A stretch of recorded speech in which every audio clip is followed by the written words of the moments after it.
Welcome everybody to my latest video. So for this video, I'm going to show you how to change your video card on your Taito Type X2 hardware.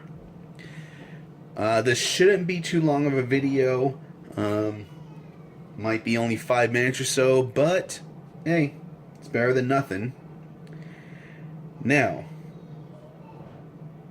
if you look at the hardware right here, it's very much reminiscent of a computer tower for back in the early 2000s.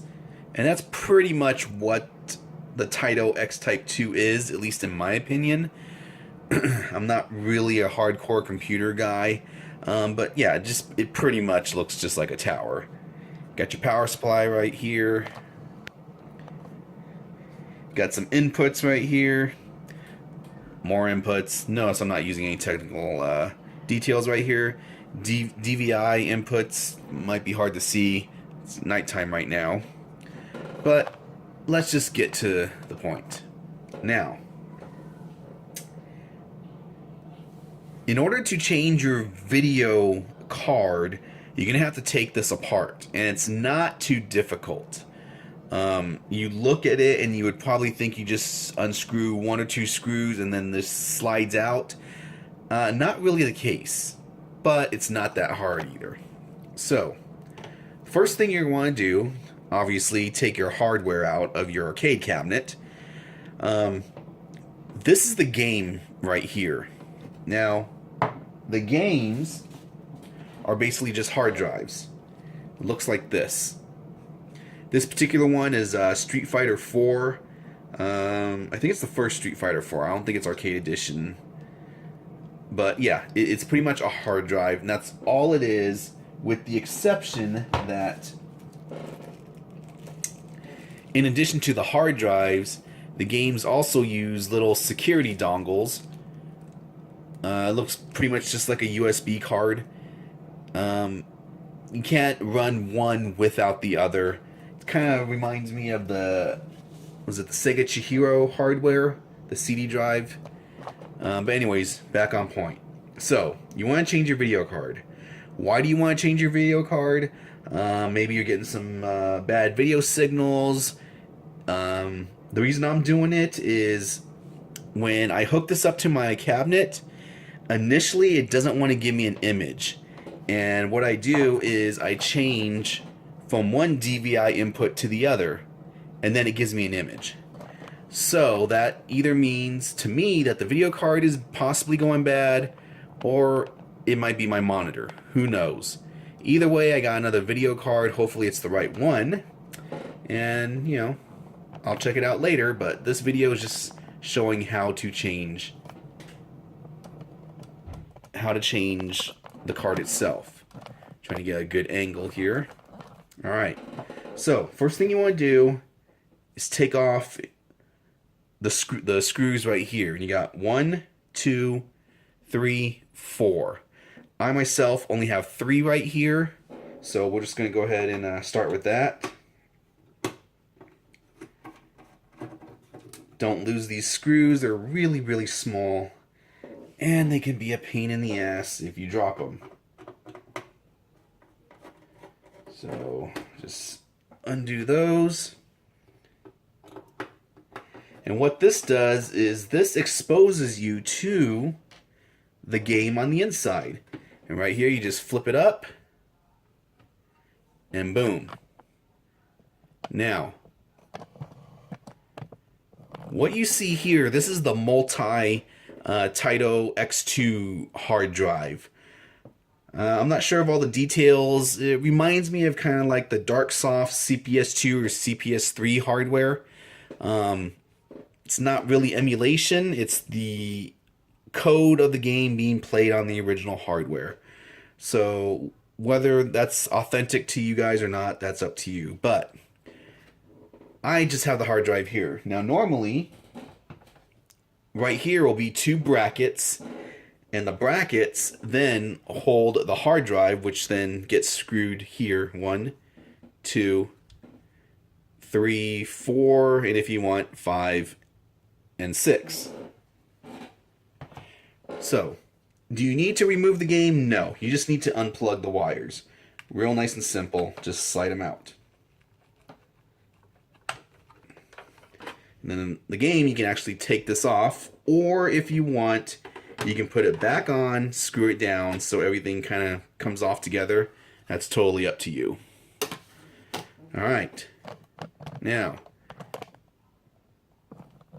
again, you probably can't see it. Sorry, it is not actually some great light here, but squeaky chair. Alright, so now you gotta take off some screws. Now you got screws on the very top. 1, 2, 3.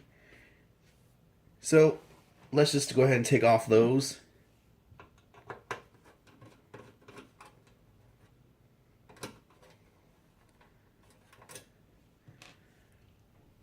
Maybe this video is going to be longer than I anticipated, but oh well. Normally I would just cut away, but I have really nothing better to show right now, so enjoy the show. God damn, we're already going on 6 minutes. I talk too much. Alright. Now, the next thing you want to do is take off screws on the outside. Now, I don't have all the screws assembled here, but on this side you have one possible, well, I only have 2, but there's 4 places for screws. 1, 2, 3, 4. Now, if you turn it, let's see, on this side, you have no screws that you need to worry about. You got one right here, you don't need to worry about it. Here, I don't think you need to worry about that one either. I guess we'll find out. And this one, actually, you know what? I think you do need to take these ones out in the middle. I do remember something like that. So, let's just start.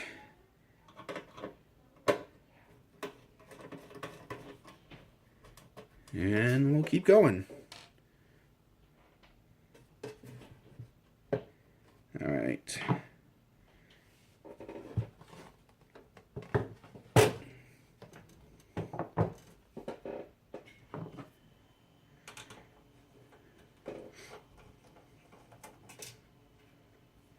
I was originally going to film this in the morning where there was better light, but I have so much to film and not a lot of time, so yeah. During the editing, I'll try and make this better. Alright. And we got one more. Here we go. This one, you do have to take it off.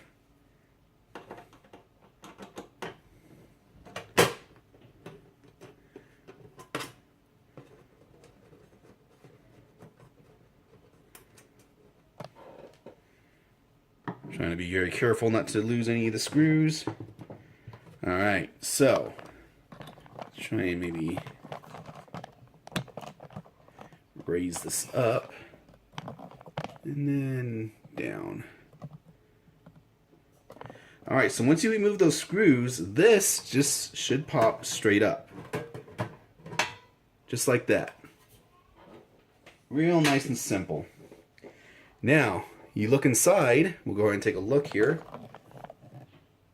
Yeah, you can see the inside. Nothing really extravagant. Alright, so what do you do next? Alright, so here's your video card right here. What you want to do is unplug this, plug right here. There we go. Keep that on the side. Now it's holding the video card. You got a little screw right here which holds this bracket in place. Just go ahead and unscrew that. No big deal. Alright, now gotta sneeze, so I apologize if I sneeze unexpectedly. Now comes the fun part of trying to pull this thing out. Well, it's not as simple as that. Let me go get a flashlight. 1 second.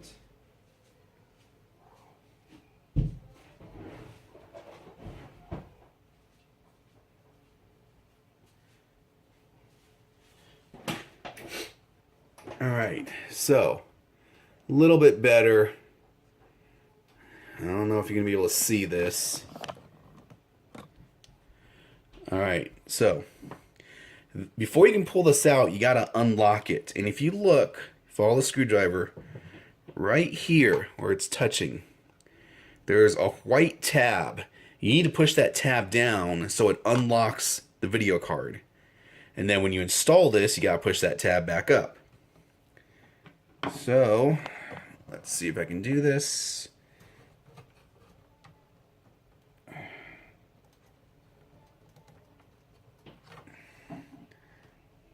Alright, so it's down.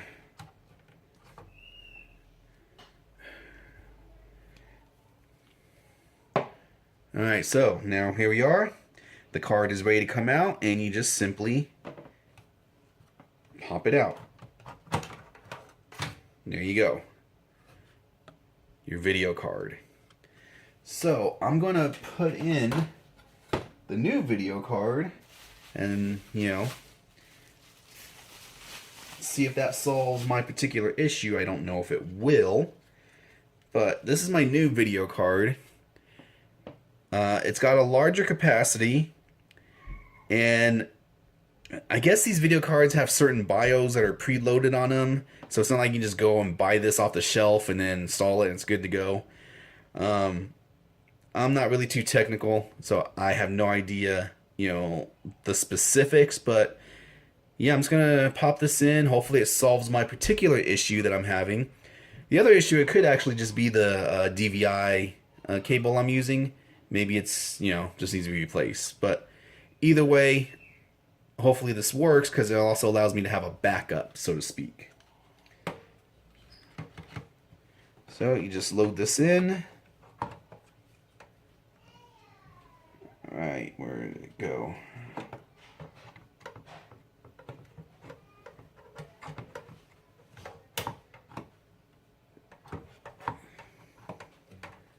Let's see.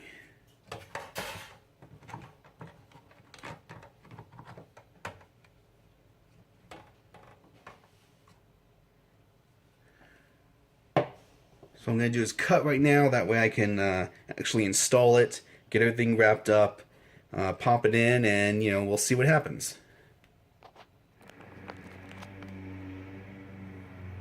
Okay, so we're back. I got everything hooked up again, got everything bolted up, or whatever you want to, however you want to call it.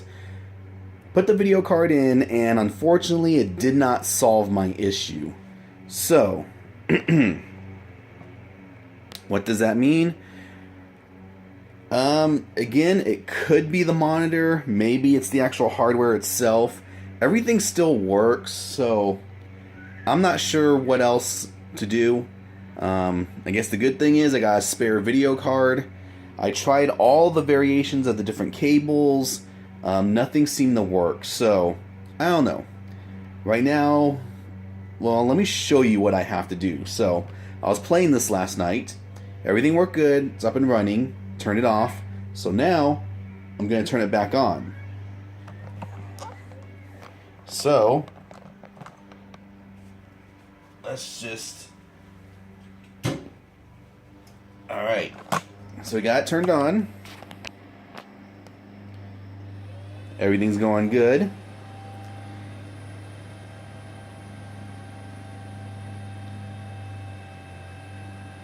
Alright.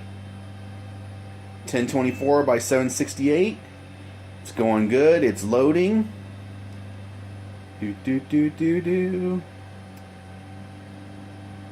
Now I also found out the DVI input on the monitor seems to be messed up. If I just go straight DVI to DVI on the system, I get some bad interference. Now, see right there, it went 640 to 4 something or other.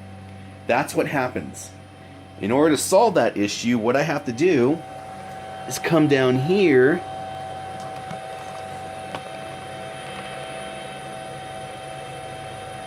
and I have to actually change which input I use for connection to the monitor. And see, I change it, and now it's good. So let's go ahead and turn this off, and we'll turn it back on.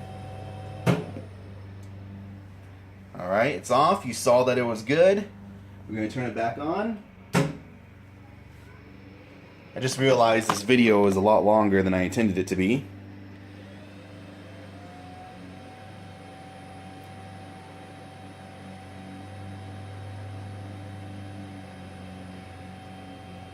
.1024 by 768. Probably can't see because of the light right there.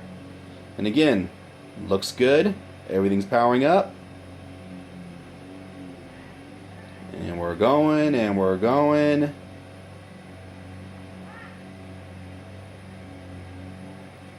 And there we go. 640 by 480. But again, all I have to do is switch